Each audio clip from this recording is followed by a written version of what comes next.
Bienvenido a nuestro programa, José Ignacio. Quisiera que nos concentráramos en nuestra conversación sobre los aspectos más relevantes que tú ves dentro de lo que es lo que sería la política económica que pondría en práctica Eduardo Fernández de resultar ganador en las elecciones de diciembre. Y quizás como para orientar la discusión, yo creo que deberíamos hablar sobre lo que es la visión de permanencia, la visión de largo plazo de esa política económica, pero también qué han pensado ustedes hacer para enfrentar una serie de desequilibrios que hoy están presentes en la economía venezolana, o por lo menos las acciones de plazo inmediato que harían ustedes por lo menos en el año 1989. Bueno, muchas gracias, Pedro, por esta oportunidad. En primer lugar, yo quería mostrar lo siguiente.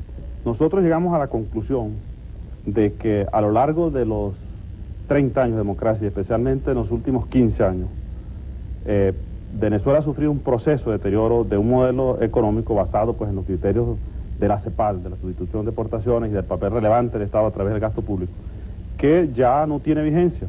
Para arribar a esas conclusiones y plantear lo que estamos planteando, un cambio y un nuevo modelo económico, nosotros hicimos un trabajo que nos llevó 3 años de diagnóstico, de actualización de nuestras tesis ideológicas y programáticas, que en una primera fase se sintetizaron en los documentos que llamamos del Congreso Ideológico Social Cristiano, y sobre todo en lo que se llama dentro de ese documento el programa político a largo plazo. Después, para el Congreso Social Cristiano Nacional, que eligió el candidato del partido y aprobó las bases programáticas, presentamos un documento en donde se definían esas bases, o sea, las prioridades para un programa de gobierno.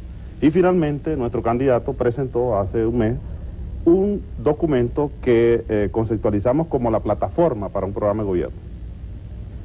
Todo eso está fundamentado pues en la evaluación de esos 30 años de democracia, y como te dije, pues nos ha llevado a la conclusión de que nosotros no creemos que es serio ni consecuente pues con la necesidad de preservar el sistema el plantear parches a la coyuntura económica, y menos el considerar que no se requieren cambios estructurales para enfrentar los problemas que el país vive. Por eso estamos hablando de un cambio, y por eso estamos planteando un nuevo modelo económico que rechaza categóricamente el sistema de capitalismo de Estado que nos ha permitido vivir hasta ahora la renta petrolera, pero que ya no podemos mantenerlo, no solo porque no tenemos ese ingreso petrolero tan grande como antes, sino también a juzgar por sus mismos resultados.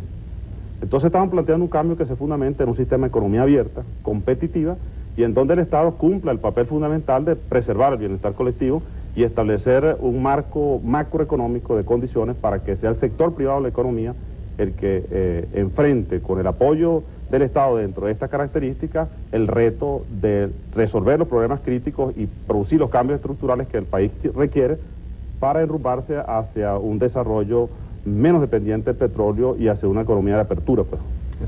Tú lo que estás planteando entonces en estos momentos es básicamente cuál es la plataforma, la base en la que se va a fundamentar el programa de gobierno y la orientación digamos más amplia acerca de lo que sería o va a ser el enrumbamiento de la economía en el largo plazo. Ahora, de hecho, hoy están presentes una serie de problemas que yo he denominado de desequilibrios. En programas pasados hablábamos sobre eso, en el ámbito fiscal, en el ámbito monetario, en el sector externo, en el ámbito cambiario, etcétera.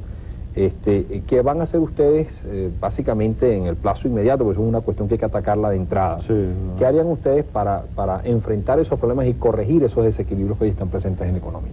Primero, teniendo conciencia pues de que este es el enfoque de un nuevo modelo, tenemos que evaluar en sus detalles pues la realidad. Hay una serie de elementos que no están bajo nuestro control. Las estadísticas oficiales son muy celosas.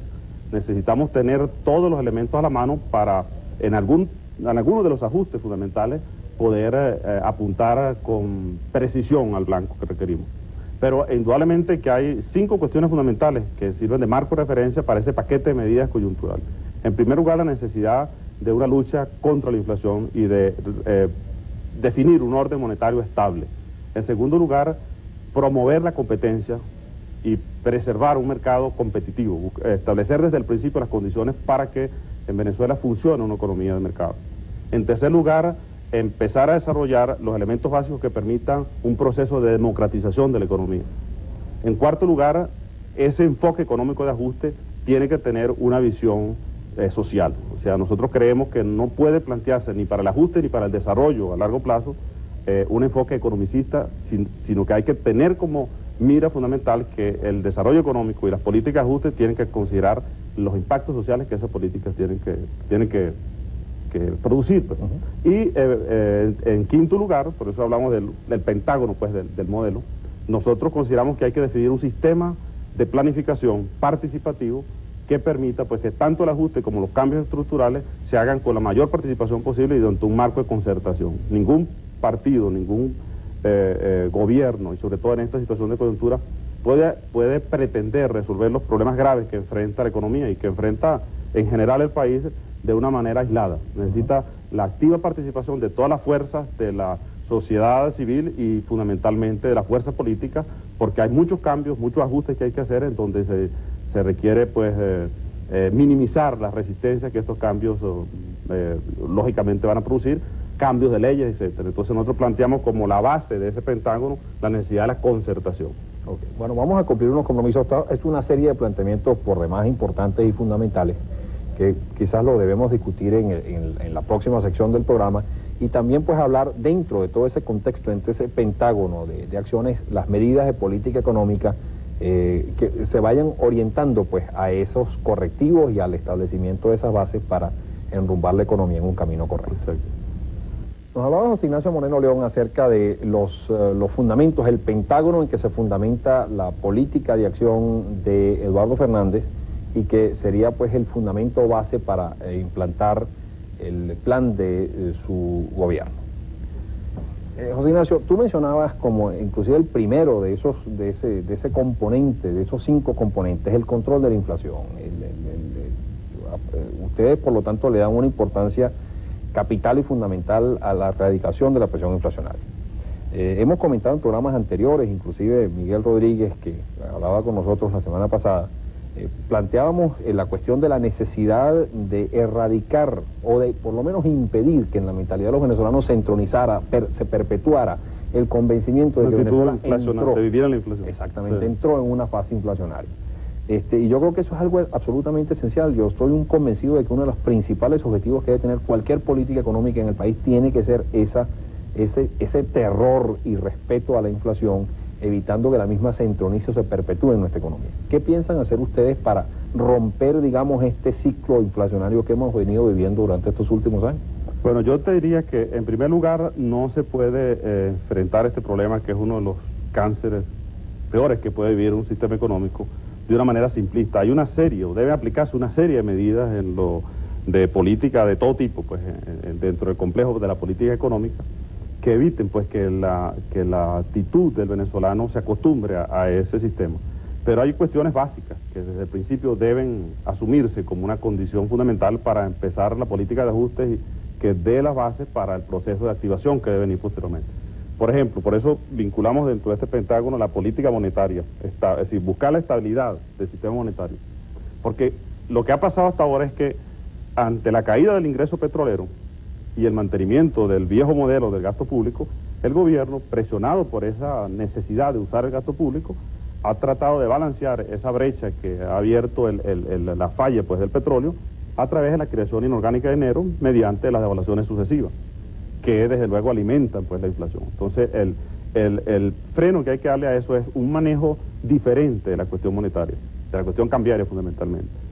Un manejo de la cuestión cambiaria que no tenga ese motivo fiscalista. Por eso hemos planteado, está en nuestra plataforma programática y lo he reiterado en diferentes oportunidades nuestro candidato, la necesidad de que la cuestión monetaria se maneje donde debe manejarse, que es en el Banco Central. Y que no se vincule el interés cambiario con las necesidades fiscales del Estado. Y por eso es que nosotros partimos por lo sano, de hablar de un nuevo modelo.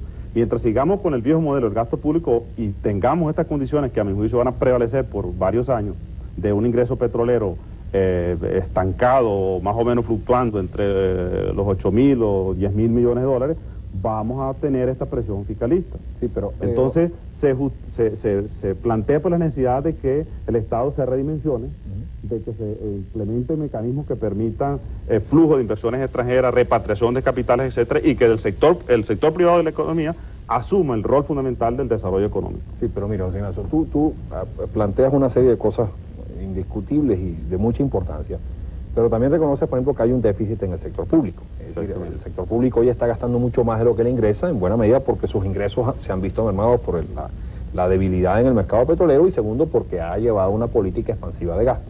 Y yo creo que ese es uno de los aspectos fundamentales a corregir.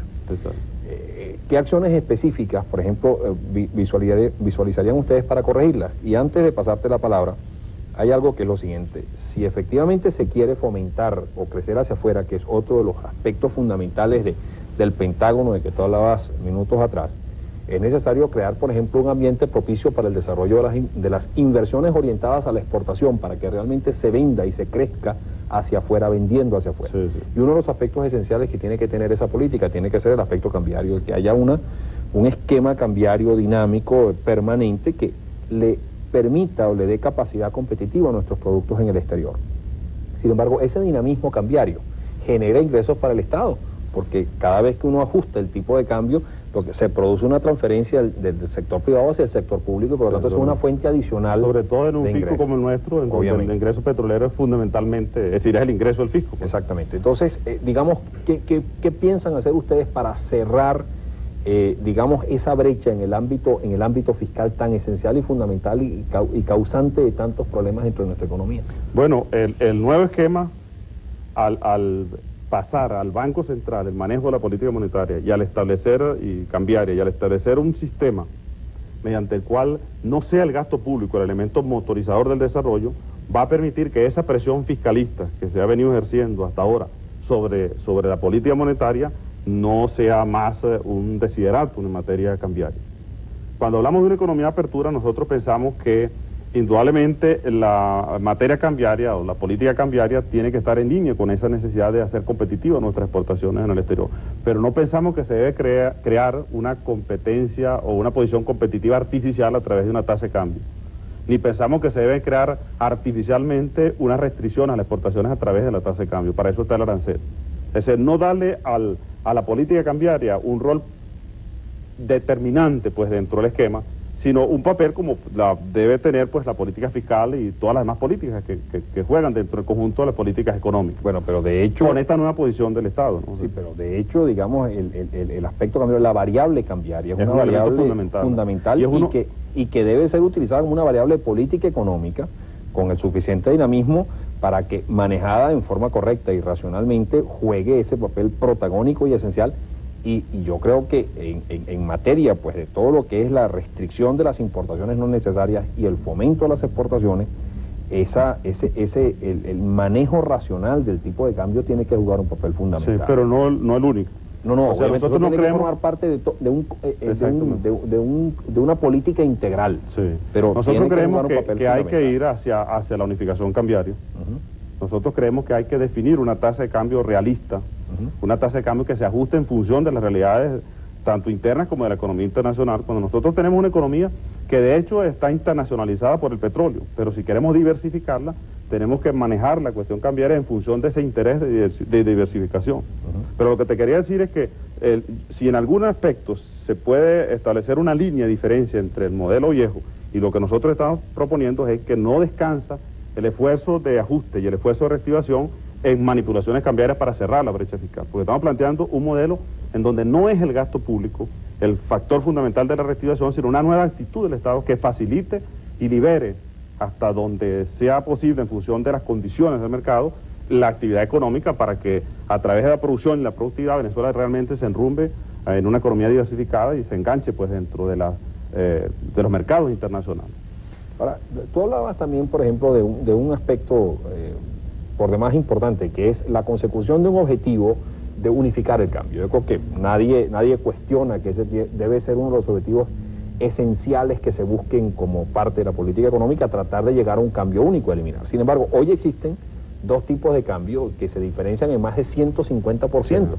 Eso significa una presión explosiva, digámoslo así. Yo casi lo visualizo metafóricamente en una olla de presión que ahí, si destapamos esa olla, pues aquello puede explotar completamente de la noche a la mañana. ¿Cómo piensan ustedes llegar a esa unificación cambiaria, entendiéndose por unificación cambiaria el establecimiento de un único tipo de cambio? Cambio único.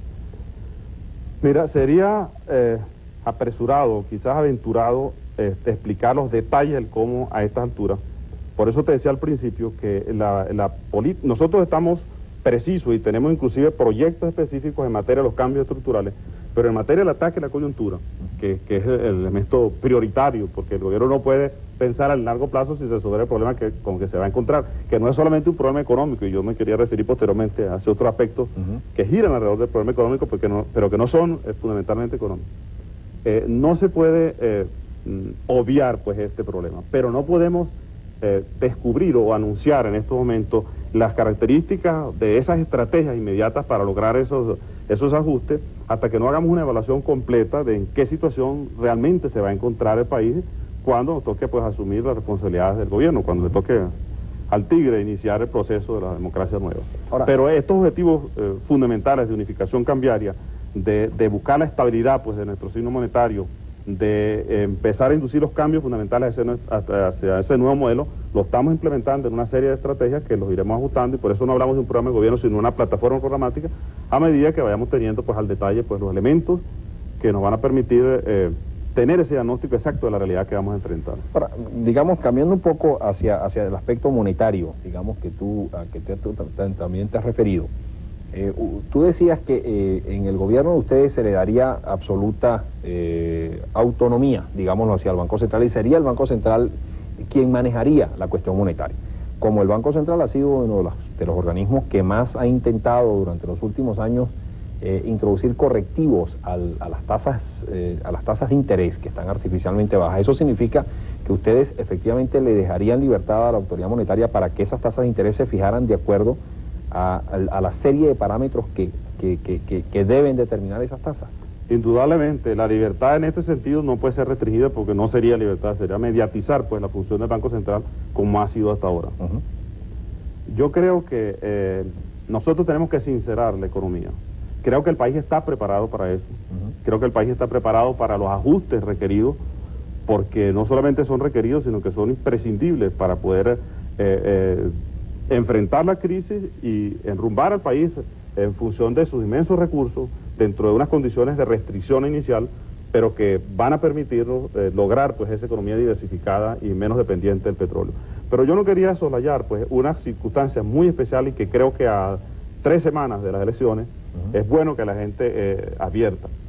El próximo gobierno, independientemente de quién sea, y nosotros aspiramos que sea el gobierno de Eduardo Fernández, va a encontrarse con unas restricciones desde el punto de vista político también interesantes, que llaman a una concientización del país en su sistema político y en su sociedad civil, para ayudar a ese nuevo gobierno a hacer los ajustes que se están necesitando. Y es ese nuevo paso que vamos a dar dentro de nuestro proceso democrático para profundizar el sistema de elección, en este caso de los gobernadores, de los alcaldes y de las asambleas legislativas.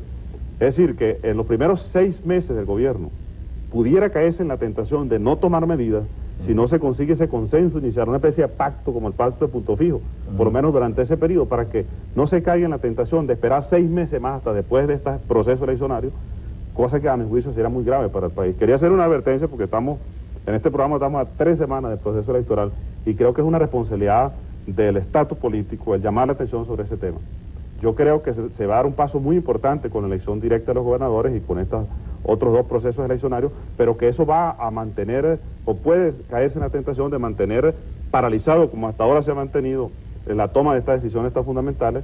Y creo que si algún pacto inmediato deben hacer los partidos políticos, inclusive previo al momento de las elecciones, es de que se dé un apoyo pues a todas estas medidas una vez que se sepa quién va a ganar, y no se espere a que se vea a ver cuáles van a ser pues así cómo se va a manejar el proceso electoral durante 6 meses. Pues yo honestamente creo, dada pues las perspectivas del mercado petrolero y todas estas circunstancias que rodean el clima económico, que yo creo que el país no podría esperar 6 meses para la toma de esas medidas. Bueno, vamos a unos compromisos. Al regreso yo quisiera concentrarme también en un aspecto muy importante que tú has mencionado y has mencionado varias veces a lo largo del programa, que es el papel protagónico que va a jugar el sector privado dentro de lo que va a ser la política económica de tu gobierno. Y ahí el sector privado es todo lo que no es público. Ahí entra el sector laboral, ahí entra el sector empresarial privado venezolano, el sector empresarial privado extranjero, el papel que deben jugar las inversiones extranjeras dentro de todo ese papel. Vamos a conversar al regresar sobre estos importantes temas. Bueno. Ya volvemos.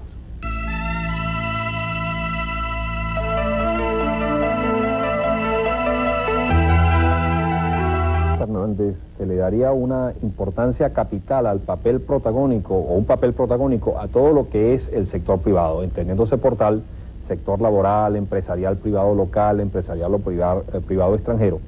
Y quisiéramos conversar con él sobre este tema. José Ignacio, ¿qué nos podrías tú decir, por ejemplo, cuál sería la importancia o actitud que le daría el gobierno de Eduardo Fernández, por ejemplo, a todo lo que es la atracción de los capitales extranjeros, la inversión extranjera, y también en cierto modo las posibilidades de que los venezolanos se sintieran atraídos para repatriar parte de los capitales que salieron en otros años, en los años anteriores? Mira, yo creo que no se necesita hacer un gran ejercicio de creatividad para buscar fórmulas que permitan que el sector privado en el desarrollo económico venezolano asuma el papel que le corresponde. La creatividad está en aceptar que se ha agotado un modelo que ha probado no ser eficiente cuando teníamos recursos y que menos lo va a hacer ahora que no tenemos los recursos suficientes. Y entonces, sencillamente, el Estado debe establecer un marco fundamental de condiciones, debe establecer a través de un sistema participativo de planificación las condiciones macroeconómicas básicas, debe establecerse la plena vigencia de la Constitución en materia económica a través de la restitución programada y concertada de la garantía económica y dar los grandes lineamientos para que se pueda explotar de manera eficiente y efectiva las ventajas competitivas que el país tiene. Lo demás lo va a hacer el sector privado. Ahora tú decías, por ejemplo, en casos específicos, concretamente hace como 3 semanas tú tuviste aquí a Juan Santaella, hizo una explicación muy sencilla, como todas tus explicaciones de estas cuestiones tan complejas de la economía. Yo creo que uno de los éxitos que ha tenido tu programa es saber decir de una manera tan simple una cosa que son tan complicadas, ¿no? Bueno, ¿cómo se puede hacer regresar al país parte de ese dinero que se fue? Porque sencillamente las condiciones que se fueron creando dentro del sistema económico no le daban ninguna garantía para que ese dinero cumpliera un rol fundamental en nuestra economía. Pues vamos a restituir esas condiciones y yo estoy seguro que Venezuela sigue siendo un punto focal muy importante, no solamente para la repatriación de esos capitales que serían traídos por los propios venezolanos, sino para las inversiones extranjeras. Pero es que lo que pasa es que hay que establecer condiciones. Nosotros cuando hablamos de este pentágono, hablamos de que el Estado, dentro de estas 5 ideas fundamentales, tiene que tener 3 características básicas para manejar esas ideas, para hacerlas efectivas. Primero, debe ser fuerte para proteger la competencia, para establecer las condiciones de mercado y proteger la competencia dentro de ese mercado, evitar las distorsiones que destruyan el sistema competitivo que estamos planteando. Debe ser eficiente en el manejo de sus recursos y como motor de la redistribución pues, del ingreso. Y debe ser coherente en la definición de las políticas económicas que se requieren para rescatar o para restablecer pues, el crimen de confianza que va a permitir que esos capitales extranjeros vengan a Venezuela. Yo conozco casos de gente que está muy interesada en invertir en Venezuela porque, entre otras cosas, nosotros tenemos un aval muy importante. Nuestra misma ubicación geográfica, pero nuestra trayectoria de 30 años de democracia es, si nos ponemos en el contexto del conjunto de países del tercer mundo, es un elemento de negociación muy interesante para atraer hacia el país inversiones extranjeras. Pero hay que establecer reglas claras, permanentes y coherentes del juego económico. Bueno, mira, tú acabas de tocar el punto clave, el meollo de la discusión. La creación de reglas de juego claras. Y la creación de reglas de juego claras no significa crear reglas de juego para el próximo año, para los próximos 6 meses, pues, y después de 6 meses vamos a ver qué pasa. Sí. Sino si tú quieres que realmente los venezolanos traigan capitales, los venezolanos inviertan, los extranjeros se sientan estimulados y tomen la decisión de traer sus capitales al país, es porque se establecen reglas de juego claras y permanentes, porque tú estableces una política económica permanente con criterio de perdurabilidad, con criterio de credibilidad, y que esas reglas de juego van a estar allí presentes, van a tener unos objetivos muy claros que van a perseguir en el corto, mediano y largo plazo. Ahora, para tú lograr eso, tú necesitas no solamente definir esa política económica coherente y lógica, racional, sino que también necesitas que todas las fuerzas activas del país, el sector político, el sector laboral, el sector empresarial, todas las fuerzas vivas del país estén conscientes de esa necesidad. Sí. Y posibiliten que la aplicación de esa política realmente se va a llevar a cabo y va a ser una realidad. Se tiene conciencia en el grupo, digamos, de Eduardo Fernández, la necesidad de llegar a esa concertación, a esa conciliación, acuerdo nacional, lo que hace 5 años se llamó pacto social, de que esa es la necesidad fundamental y esencial para que se logre esa permanencia de política lógica y coherente? Mira, indudablemente que sí. En este peregrinaje que hemos tenido nosotros divulgando las ideas de la plataforma programática, el elemento fundamental que planteamos es ese. Señores, aquí están unas ideas que a lo largo de un ejercicio de análisis de la realidad nacional nos han llevado pues a plantearlas y que fundamentalmente están enfocadas hacia un nuevo modelo. Ahora, ese cambio, que como todo cambio provoca un choque, una reacción por lo menos de sorpresa o de cierta resistencia, tiene para lograrse que contar con la concertación de todo el país. Nosotros entendemos que cuando estamos planteando esta redefinición del papel del Estado, lo que el Estado va a dejar de hacer porque lo ha hecho mal, tiene que hacerlo y tiene que hacerlo bien el sector privado. Entonces, tiene que haber conciencia de que estamos planteando un cambio para que relevar pues el papel de los otros factores de la actividad del país, no solamente en lo económico, sino en lo político, en lo social, etc. Por eso, paralelamente a la política económica, estamos planteando un plan integral de inversión social, porque nosotros creemos que el cambio, para que tenga éxito en lo económico, tiene que tener ese soporte social. Y cuando hablamos del cambio social, hablamos de un cambio que no sea paternalista ni clientelista, porque precisamente esas son las características del nuevo modelo, rechazar estas cuestiones. Entonces, indudablemente que la concertación es un elemento fundamental, y por eso te hablaba de la preocupación por estos famosos 6 meses. Tiene que vaciarse pues el debate político hacia ese llamado hacia la Venezuela nueva que el país está pidiendo, y hacia esa atención a que, ya que no hemos podido con un modelo que ha resultado ineficiente, vamos a darle chance a un relanzamiento de la democracia con un nuevo esquema de desarrollo en donde cada quien tiene un papel muy importante que cumplir. Y yo insisto, el papel más importante es de la sociedad civil y de los factores económicos entendidos, como tú decías, a todos sus niveles, el pequeño y mediano empresario, el consumidor, en una actitud de entender lo que significa la competencia y de defenderse ante los factores que puedan perturbar ese proceso que estamos planteando de competencia, las regiones asumiendo un rol protagónico para el desarrollo de su propio destino, el Estado desconcentrando y descentralizando, el reducir la permisología, el privatizar empresas y servicios del Estado que hasta ahora pues no han cumplido un papel importante, y por lo tanto creemos que deben ser puestas en manos de quien pueda manejarla más eficientemente en función del interés colectivo, del interés nacional. Bueno, José Ignacio, desgraciadamente, como tú sabes, el tiempo en televisión vuela. Se nos acabó el tiempo, nos hubiera querido los estragos que causa la inflación en una economía